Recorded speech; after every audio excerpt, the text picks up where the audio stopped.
Thank you for the opportunity to speak to you today. I think TriMet is a very good system, and I have used it almost exclusively now for the last 20 years.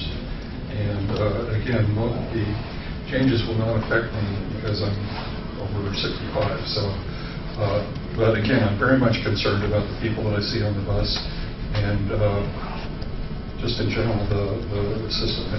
I think the one zone is fine. I think the $5 is fine. But again, the $250 for a two-hour transfer to me is greatly too little. It needs to be at least 4 or 5 hours in order to really serve the people that need to be served. There are many people that are transit dependent. There are many people that go relatively short distances. 2 hours, 2 hours is very little time when you're using the bus. The bus basically takes 3 times the time to use a bus that it does to use an automobile.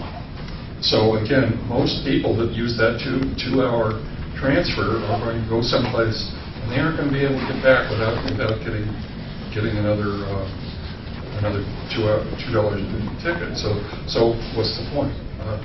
And again, I'd also like to. Very much interested in urban planning and have been an advocate for TriMet for some time, but it always seems like that the funding situation gets in the way. TriMet has raised fares on transit now for virtually every year, if not every 2 years. It started out at, I think, 35 cents in the early 70s and is now up to 8 times that amount, and it's nickel and diming people every year or every other year. And why would this change any of that? This essentially the same thing is going to continue to happen as long as the funding system is the way it is. And obviously the legislature has essentially put limits on the payroll tax.